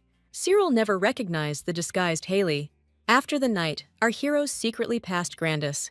Reichardt says that the city is closed to them, and they will not be able to get home. Haley asks him why he started the fight in the first place. Reichardt tells her that he wouldn't have stopped Cyril anyway. Reichardt is surprised that Haley doesn't like Cyril. Haley realizes she has strayed too far from the novel. Haley says the man she loved was Cyril. Our heroine pretends that she loved him. She doesn't understand why Cyril fell in love with Haley, but Eugene looks more like a lover. Haley thinks that with his bastard injuries and sarcastic nature, our heroine fell in love with him. Our heroine thinks that all this is because of her pretty face. They show us the village where they ended up. Reichardt is surprised that Haley left Cyril. Haley says her ideal is a Millennium Bell. Reichardt says it's clear they have a common ground. Haley tells him not to even dream about her. Then, our heroes decide to make a bridge to escape. Haley says she can't make the bridge. She's too pampered by work. Having loaded up what they had obtained, our heroes returned home. Haley and Cipollino enjoy meat stew. Fatima brings another portion of food and places it in front of our heroes. She made a damn demonic stew out of beef butter and tomatoes. Also, at the end of summer, a huge wooden bridge appeared on the river. The Demon Bridge is the only bridge connecting Moran with Casnatura. Cipollino thinks the bridge's name is too erotic. Haley says it's a tribute to the previous Marquise and his occult interests. Most people are happy with the opening of the bridge. Cipollino is surprised by how many people are happy with the bridge's opening. He asks Haley to look into the distance. Reichardt swings his sword and chops down trees. Haley is scared about what happened to our Reichardt. Reichardt says she thought he was a good person. He says he became stronger thanks to Haley. Haley is surprised that people become stronger when infected with the filth. Reichardt says he even talked to the loggers. Haley grabs Reichardt's face and doesn't let go. It's really romantic. Haley is afraid that Reichardt will become half-demon and kill the main villain. Haley examines Reichardt and is glad he didn't become a demon. Haley looks at Reichardt in shock. Reichardt asks Haley why she's groping him like a pervert. He and Reichardt begin to argue about what is going on. The lumberjack tells her that he finds it easier to cut down trees after the infection. Haley worries that the infected have become some kind of superhumans. She discovers that infection strengthens the body. Haley remembered that incident with the knight. His blood was strange, twisted into a spiral. Everything in the knight's heart was changed. The core that made him a monster. Haley is thinking about how to create a demon for herself. She decides to create a sphere of filth and repeat the compression and rotation. Haley decides to create something perfect, but Haley's magic gets out of control and destroys everything. Haley realizes that she can no longer control magic. The magic dissipates and turns into purple mist. Haley manages to create a taint that spreads throughout her domain. Haley also created a mini corruption core. The action moves to Enif, a trading city of landowners. Asta believes that he will meet a demon in the swamp. She barely found a place called a swamp. Together with the maid, Asta discusses the beauty of the fields. The maid believes that Asta has become closer to Cyril and that their love is carrots. Rango listens to all this chatter and decides to use it for his own purposes. Haley says she doesn't believe there's a demon here. She asks Rango if he knows the name Maron. He tells her a creepy story about a deranged occultist and a cursed castle. Rango decides to fulfill Haley's request and find out how the church created the monster. For a fee, Rango will help you find out everything about the demon. Haley remembers that Eugene told her about Cyril, for whom she became a monster. Haley wants to use the princess because she knew Cyril.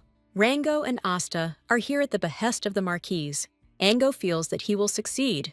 In the growing light, he decides to approach Haley. We are shown Haley's attempts to create a monster core. In the end, Haley manages to create a sphere. Cipollino is interested in Haley's progress. Then they argue about what Cipollino has become from working in the fields, and he wonders why he was called to listen to nonsense about the sphere. Haley tells him that he will be able to see his fellow tribesmen.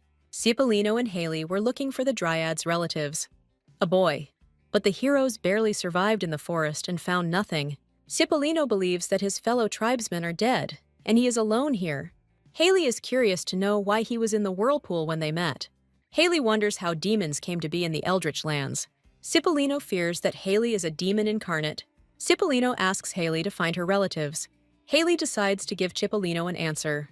Haley thinks he's a dryad who almost became a demon. And Haley found him and stopped Cipollino's transformation. Cipollino says he believed that life would be normal in the cursed castle. Cipollino is shocked by the news that he is both a demon and a dryad. Haley shows him the sphere she created. Haley wants to use the sphere to make Cipollino a full-fledged half-demon, half-dryad. But Cipollino deftly throws the sphere into the bush. Haley is horrified. Her beloved Rosemary has been destroyed. From there, a vile demon appears, smiling at her. The core disappeared, dissolving into the pot. At this time, the villagers are outraged that they have not received money for their work. The peasants are taking action, but it will be tomorrow. Farmers blame the cursed zone for everything. The peasant's wife is forced to work from morning until night, collecting herbs. A huge black mass in purple light approaches her. Now the heroine faces death at the clutches of the demon. The next morning, a scream is heard near Enif Castle. The woodcutter asks to stop the demon and save his wife. He suggests calling the priests to save his wife. Soon all the peasants knew what had happened. Many of them sympathized with their neighbor, but they could not help. Asta comes to his aid, promising to save his wife.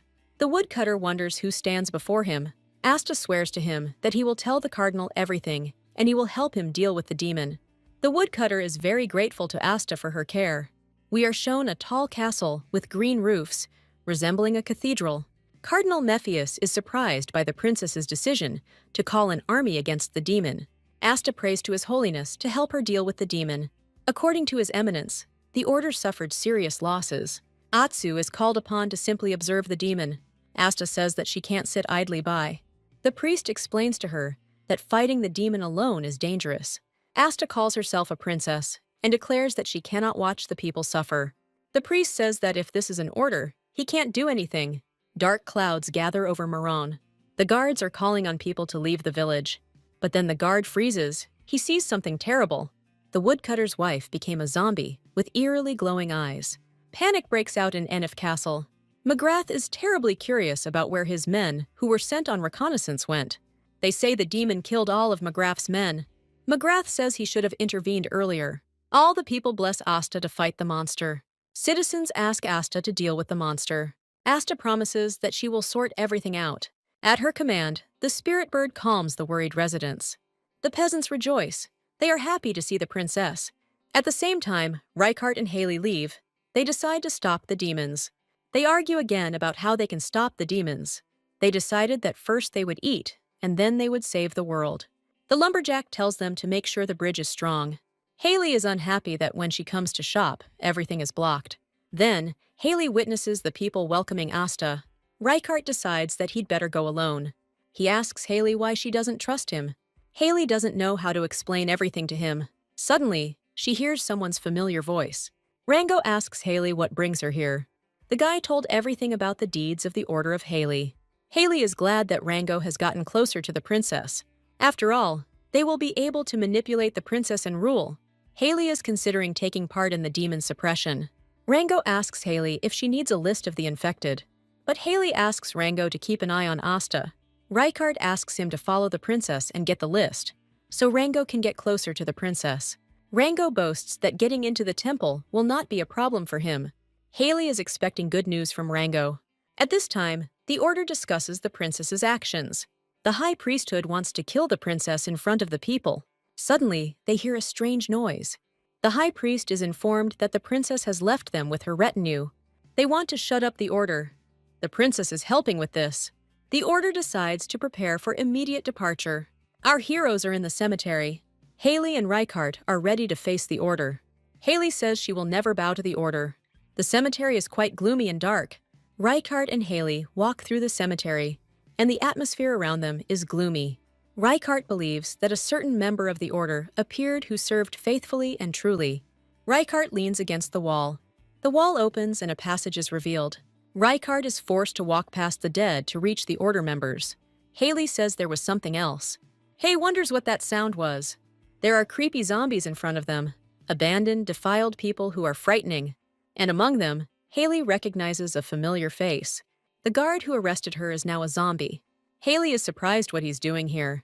Haley tells Rykard that he is the guy who arrested her. It seems that Castle Maron's vengeance has reached the guards. Haley noticed that they were trying to turn the guards into fakes to distract her. Haley thinks this is all planned. These guards look like a knight who was hunted. Haley says there's no point in killing her like that. She remembers how boring the security guard was. But when the soldiers spat, he was the only one who stood up for her. Haley remembers arguing with Rykard about saving the criminals. Rykard told her that all zombies want to become human. Haley didn't know what to say. Meanwhile, Asta says goodbye to the bird. Asta orders the bird to focus on finding the demon. Cyril promises to cover the rear. Many knights from Enif joined the search for Asta. Thanks to the spirit of Ventus, the demon was captured. Asta asked for a ritual to exorcise the devil, but the woman died, unable to withstand the ritual. So an accident happened in the kingdom. The woodcutter cries about how he will live without his wife. Asta says that it's all her fault. Asta is crying. She didn't expect everything to turn out like this. But the result is that we have a woman's corpse. So night fell in Gardes. Was it really impossible to save her life? Haley uses cleansing magic to put the soul to rest. Suddenly, Haley hears a strange sermon. Rango says he will comfort Haley for her loss. Haley listens to Rango and what he learned. Haley gloats that Asta has really become the new star. Haley learns that Haley's ex-boyfriend benefited from Asta's fame. Most of the people who despised Cyril turned their backs on him. Haley likes what Asta does. Rango doesn't understand how Haley can like Cyril's new flame. Then the conversation turns to Rango's type of women, and he blushes, justifying himself as best he can. Rango says he's better than the Marquis. Haley immediately wonders if she's Rango's type. Rango gets dramatic when he hears this from Haley. Rango is afraid that Haley wants to get rid of him. They are drying up. They are talking about Asta. Rango gets upset with Haley for teasing him. Meanwhile, people decided to offer prayers so that the demon would not return. But the residents of Casnathura are happy with the people's sermons. Haley is glad that the coming of the demon was stopped. Haley pays Rango generously to spy on Asta. Rango is glad that he got enough money. Rango promises himself that he will keep an eye on Asta. Rango wonders what those inquisitors who were at the beginning of the manhwa are doing here. Rango decides to follow them. Rango couldn't even imagine that the escapees were knights from the temple. Rango wonders what their Asta, their saint, wants. We are shown the royal chancery of the Holtz. A certain young man is called in for questioning. They ask him if it is true that Asta is now a saint. He tells everything to his boss. Asta does a good job of playing the role of a saint. The king was furious when he found out what his daughter was doing. The man is ordered to betray Asta's desire to marry. The proposal is made by McKellen Holt, the apostate king. Meanwhile, the following is happening in Gardes. Asta asks to improve the lives of citizens. Asta is allowed to leave Gardes. Among the knights are those who passed sentence on Hailey. Asta listens attentively to the knights. The knights say that something evil is being planned in Enif. Asta thinks what is happening now. Asta decides to find out more about the demon. She says the knights don't look defiled.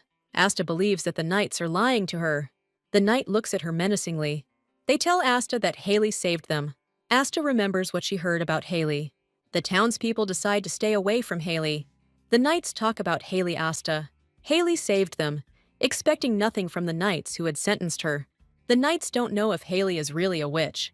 The princess sets out on a journey. She trusts Rango in everything, who manipulates the princess. The knights suspected that Rango was manipulating the princess. Rango tells them about the experiments on people. Rango claims that this is the work of the Order. Rango tells them about the knight who became a zombie. Rango asks Asta to go to the cardinal. Asta learned the story of Rango's excommunication from the church. Rango cheerfully asks if she is going to the capital. Asta says that she is returning to Enif. Asta believes that she will not come to the meeting of the Three Kingdoms. Asta is asked to stay and not return to the capital. King Mikkelsen sent a marriage proposal. Asta is surprised by King Holt's actions. Asta can't believe that she has become a saint. Asta doesn't really want to end up in a place contaminated with filth. At this time, Haley sees the following dream. The heroine dreamed of the real Haley. The heroine decides to yell at Haley for giving up. They both want ramen and a TV series to take their minds off things. Our heroine doesn't understand what kind of dream it was. Haley thinks it's because she eats meat every day. Haley believes that she should not eat at night to avoid having strange dreams. In the previous dream, Haley demanded that the traveler give her her body. Our heroine is back to gardening. Haley is puzzled as to where Ricard is, where Cipollino is. Cipollino noticed a certain bird and does not help the heroine because of it. Haley looks to see what kind of bird it is. Haley realizes that this is Asta's bird. Haley orders the giant bird to be shot. A giant bird screams at the top of its lungs and destroys the harmony around. Ricard fears the bird wants to kill Haley, but Asta asks not to kill Haley's bird. Asta orders the bird to stop. Haley is confused about what Asta is doing here. Haley doesn't understand how Asta got to a place where no human has ever set foot. Asta yells at Ventus that they are not here to fight. Haley is scared when the bird starts to do something nasty to her. Haley decides to stop the bird. Cipollino decides to fight the vile bird. Cipollino stands up for Haley and prevents the bird from killing her. Haley thinks Cipollino is incredibly cool. The bird threatens them, but Cipollino obeys. The bird screams at them that it will kill them and not let them go. Haley barely keeps Cipollino from taking revenge on the bird. The bird clearly wants to kill Haley, but Haley defends the pepper pot. Haley is amazed that Cipollino brought the pot to life. Haley thinks a demon core has entered the pot. Asta smooths things over and returns the bird to the spirit world. 3 hours ago, Asta found out where Haley was. Asta was horrified when she learned from Cyril the details about the zombie invasion. Cyril explains that the king has taken measures to restrict Effer from fighting. Atsa is grateful for help in catching the demon. Cyril is visibly upset that Atsi was proposed to. Asta calms him down, saying that she will think about it. Cyril begs Atsu to think very carefully about the proposal. Cyril hints that he would like Asta to marry him. Asta is shocked by what Cyril said. Cyril says he's unlikely to feel any discomfort because of Asta. Asta asks Cyril how close he was with Haley. Cyril lies to her that he and Haley had a friendly relationship. Cyril believes that Haley has turned into a terrible monster. Atsa doesn't believe what Cyril says. It hurts Asta to see what is happening to Cyril. She wants to believe what is hidden in Cyril's soul. But Atsa understands that she will have to find the truth herself. Now, Haley is scolding Asta for violating airspace. Asta reassures her, saying that it was a spontaneous decision. Haley wonders who Asta's mysterious brother is. Fatima asks who Asta is. Fatima and everyone sitting down are shocked by Princess Asta. Fatima was angry about the ruined garden beds and the fact that the princess was scolded here. The loggers are forced to restore the vegetable garden with discontent. Asta is very ashamed of Ventus's actions. Haley says it's not her fault. Asta says that it was her mistake and she will do better next time. Asta states that she came to talk to Haley. Haley suggests that she go somewhere quieter. Asta thanks Haley for her warning. Haley says Asta should be proud of herself. Asta believes that Haley deserves gratitude. Asta tells her about how she was proposed to. Asta asks Haley to join the fight against demons. Haley says that only she can defeat the demons, since she is the main character of the novel.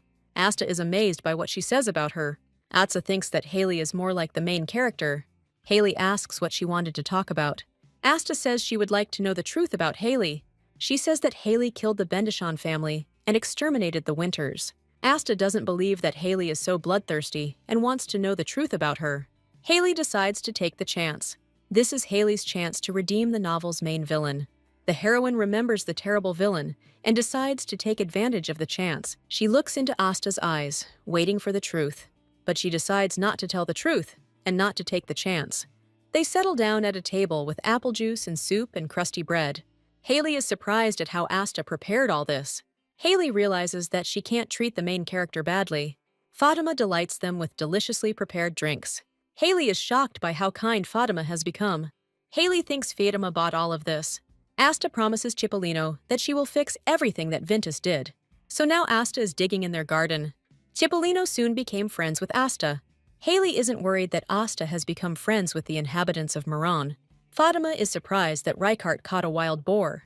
Fatima believes that her pet now has a friend. Fatima thinks that Haley and Asta get along well. Haley is afraid that her place will soon be taken. Haley was always followed by misfortunes, but not Asta. Haley asks Atsu to leave quickly. Reichardt asks Haley why she isn't working. Haley is afraid that if the king finds out that his daughter was working, he will cut off Haley's head. Cipollino calls Haley a sadist, a witch who mocks the princess. Haley is very upset that Cipollino is not on her side. The lumberjack says that the barn has been completed and invites everyone to come see it. The barn is really spacious and can accommodate both chickens and pigs. We are shown the castle where the harvest festival is taking place. The queen sternly reprimands her son, instructing him to behave well at the harvest festival. The boy is surprised that Asta takes an example from him. The boy didn't even know what Atsa wanted for the holiday. We are shown her past. Asta wants to go to the party instead of her brother. Asta manages to persuade him to let her go on holiday with her brother. Their mother couldn't resist, and now the children are having a great time. They didn't even know then what tragedy this would lead to. If only Maurice had known then that he would lose his sister at the party. They say that the princess escaped and caused a commotion in the castle. The prince was lied to about losing the princess and was replaced with a lie. The grief-stricken mother could not cope with the loss of Asta. Maurice always blamed himself for losing the princess. He constantly tried to atone for his debt to the crown. Maurice was like a doll living for duty. Maurice didn't try to be a happy prince. But then a sister appeared, who was found, and she became a real beauty. Maurice would like to give her sister everything she wanted. But Asta doesn't need anything from him. Asta is glad that her brother decided to take up the zombie business. Maurice can't stand to see all these people clinging to his sister. Asta protects Haley from her brother's wrath. Maurice is obliged to protect Asta from everything that threatens her. He doesn't like that Cyril and Michaelin are hanging around her. Maurice thinks these guys are using his sister. Maurice wants to meet Cyril. We are shown a village where our heroes are busy with farming. The woodcutter and Fatima want Haley to do something for the animals. Haley rudely tells them that the animals will figure out how to deal with their relationships. Haley thinks bacon makes people act weird. Cipollino says he misses Ventus. Haley thinks Cipollino is sick. Cipollino says that she herself did not forget that one must fear dark spirits. Cipollino wants to know who he is. Haley tries to calm Cipollino down. Cipollino becomes bloodthirsty, having decided to eat something tasty. Haley is glad that Cipollino is okay. They all decide to celebrate the harvest festival. We are shown Asta's homeland. Maurice is ready to meet Cyril. Maris Casnathora is Asta's only and eldest brother, the heir to the throne, and the handsome man of this manhwa. He asks Cyril with interest about his achievements. Cyril believes that Asta will approve of his candidacy as her husband. Maris asks what his relationship is with the witch Haley. Cyril remembers what he said to Asta. He asks Marissa to give him a chance in his relationship with Asta. Maurice doesn't believe that he loves her and insists on his own. Cyril tells him that many people think that he became the heir because of the war. But this is not true. He says it's all thanks to Haley. Maris thinks that all this is for a reason, that Cyril has become the successor to a rich family, and something is wrong here. He reminds him that Cyril and Asta are against the relationship and want to protect his sister from making mistakes. Asta is surprised why Cyril is here. Asta wants to talk about demons, not Cyril. Cyril decides to confess everything to Asta. Asta is interested in what Cyril wants to confess. Cyril decides to tell about his relationship with Haley. Cyril says he's always been afraid of Haley. The local Hogwarts Academy is the best academy with a lot of students, and Haley, from a poor family, was able to enter a place full of aristocrats. Among the haughty aristocrats, Haley remained an outlier, but Cyril decided to lend a helping hand to Haley. Cyril began to like Haley as a student. Haley excelled in all sciences, and she took cruel revenge on those who used her title against her. But it was unclear why Haley loved Cyril. Haley preferred studying magic to being with Cyril. Rules and laws meant nothing to Haley. She even turned to demonology, which horrifies Asta. Haley has always looked for the easier and simpler path in life. Haley killed people and she did it for Cyril. Haley offered Cyril to get his hands dirty with blood, but Cyril did not kill his brother. But then he came up with an idea, falling under Haley's spell. Cyril was afraid that Haley's words always came true. Cyril was always afraid of her and blamed her for killing his brother. Her magic was what Cyril feared. Haley, in Cyril's opinion, is a special girl, but Cyril was always told he was nothing next to Haley. Michelin incites Cyril to betray Haley. Cyril realizes that if he doesn't get rid of Haley, then he will remain her faithful little dog. Michelin offers to take away Haley's devilish power. Cyril was supposed to lure Haley out. Cyril therefore made a deal with the Order. Cyril couldn't stand having Haley around any longer. Asta tells Cyril that there is a way out of the situation. She suggests that Cyril apologize to Haley. The harvest season is coming. The pigs are fat. The weather is fine. Cipollino collects potato tubers. Haley, however, expects them to spend money on food. Reichardt takes the records of infected people from her. Reichardt suggests that she unwind instead of reading about criminals. Reichardt wonders how Haley fared last winter. He says that you need to pamper yourself, and so they head to Enif to do some shopping. Haley is horrified at how much money they will spend. Haley asks him if all they have is a shopping list. Haley reads the list and asks to stop the carriage. So they stop in front of a new batch of Walking Dead. Haley and Reichardt believe the zombie is working class and recently infected, but it is impossible to determine who is who from the list. The woman attacks Haley and wants to sacrifice her. The woman is crazy and Haley asks for help. Reichardt says the priestesses were thrown into the contaminated zone. The pursuer is some old man who poses no danger, but judging by the inscriptions, he is quite the pervert. Haley finds out that the old man was a serial killer in the past. Really sweet. Reichardt promises Haley that he will protect her. Haley realizes she can't clear everyone at once, but Reichardt says she doesn't have to save them. Reichardt invites Haley to go shopping. Haley decided not to take failures to heart. Haley had no idea she would meet Asta's brother. Thus, they arrived in Enif, the largest trading city in Kesnathura. Reichardt and Haley are discussing food nonsense again. Haley is greeted by the head of the shop. He suggests that she buy fur because it will soon get cold. He also offers to buy them jewelry. Thus begins Reichardt and Haley's boring shopping trip. They are even mistaken for a couple in love. Haley decided to play a joke on Reichardt that they were dating.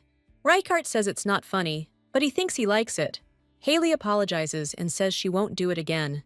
Haley and Reichardt fall silent, but then Haley becomes awkward in front of Reichardt. Reichardt, fortunately, has a sense of humor and smiles. Haley thinks Reichardt is handsome and has blossomed from the food and life in the castle. Haley believes that Reichardt stole the life of the novel's main male character. Haley and Reichardt decide to talk about Asta. Cipollino told her that they had gone hunting somewhere. Haley thinks this conversation is serious and interesting. Reichardt asks if Haley will accept Cyril's apology. Haley believes that Cyril should apologize not to her, but to the real Haley and Reichardt. Haley remembers her dreams with the real Haley. Reichardt tells her that Cyril will definitely kneel before her. Reichardt promises that Cyril will beg for an apology. Haley realizes Reichardt isn't joking. Haley thinks she should have an affair with Reichardt. Later, Haley asks the shop owner to show her the winter footwear and clothing items, but he says that they will wait. They have an important client. Haley promises to wait, but everything is suspicious. Maris Mare is a puppet prince, Asta's brother. He chooses stones that will not fade for his sister even after his death. Reichardt asks what it is for Haley. He asks Haley what he should do. Haley wonders what the hell the crown prince is doing. Haley has a choice, either Reichardt or Maris. Haley would love to have such a handsome ally in her harem, but she feels uncomfortable around him. Suddenly, Haley realizes something. She realizes that Reichardt and Maris didn't know they were both alive. Maris is shocked that Reichardt is alive. Reichardt doesn't know what to tell her. They don't want to get anything from the main character. Reichardt asks recklessly who Maurice is. Reichardt masterfully lies that he wants to buy furs for his girlfriend. Maurice notices that Haley is sweating a lot and turning red. Haley is outraged by Reichardt's blatant lie. Haley starts pretending to be sick to get away from Marissa. Haley asks Reichardt to come to her. She tells him that Marissa has a sister complex. Reichardt and Haley decide to leave on good terms. Maris notices this. Damn, he looks like Konami from Vampire Knight. He tells Haley that he didn't expect her to have such a relationship with Reichardt. He slowly removes Haley's hood. Maris figures out Haley's next move. Maurice can't admit that it's Haley in front of him. Maris figured out both Haley and Reichardt too. Reichardt rudely asks him what they want from him. The guards immediately want to arrest Haley and Reichardt. Maris says she wants to talk to Haley. Maurice asks Haley to give him some attention. Haley is taken in by his beauty and agrees. They move to the far end of the shop and drink tea. Maurice thanks Haley for helping his kingdom. Haley doesn't listen to him, but she doesn't want to fight with him. Maris thinks that Haley is quite a woman. He is amazed at who Haley really turned out to be. Maris says he heard she's looking for furs. He gives Haley a bunch of clothes and furs.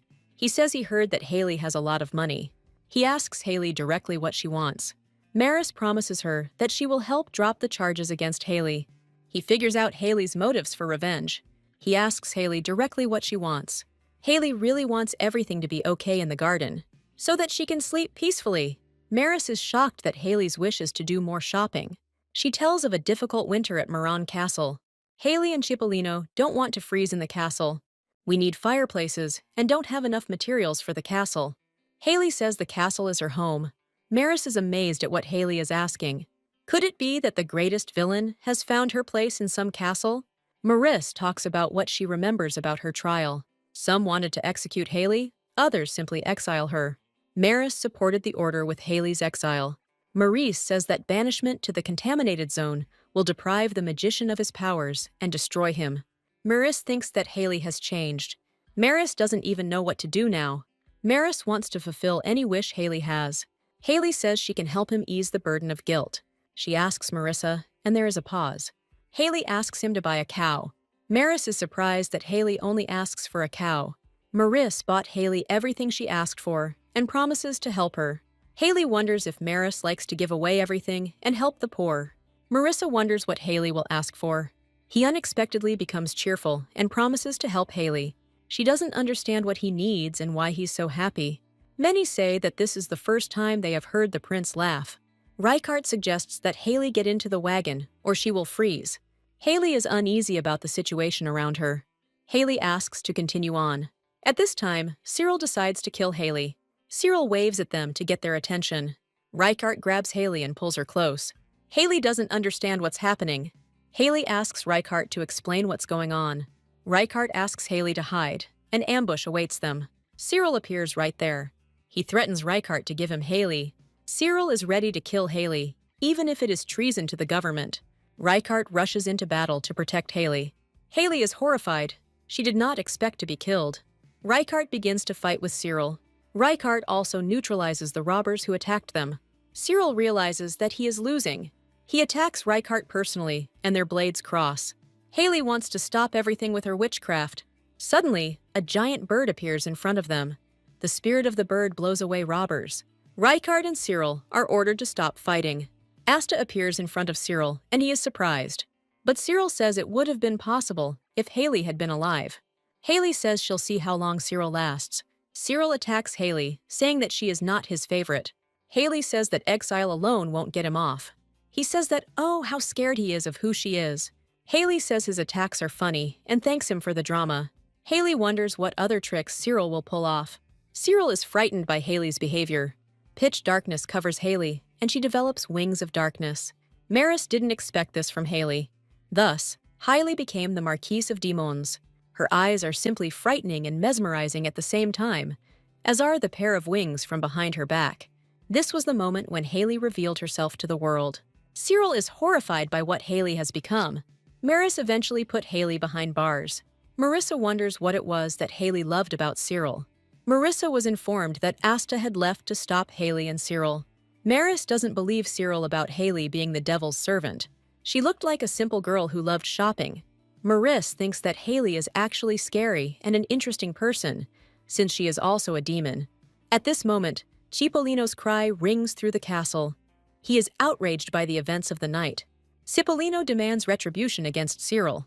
Cipollino believes Haley will not be rescued again. Later, Cipollino asks Haley to show him her new energy. Then, Cipollino accuses Haley of not loving him. The princess apologizes to Haley for interrupting this scene, and her bird tries to kill Haley again. She is outraged to the limit. Haley asks Asta what will happen to Cyril. Asta says that the corruption has spread. In short, soon everyone will become orcs, and we will have a Warcraft movie with the exploration of new lands. Asta suddenly turns to Haley. Haley offers Asta to stop the blight. Asta promises that he will make Cyril repent to Haley. Asta believes that Cyril's escape is an act of cowardice. Haley is surprised by the changes in Asta. Cyril now faces execution.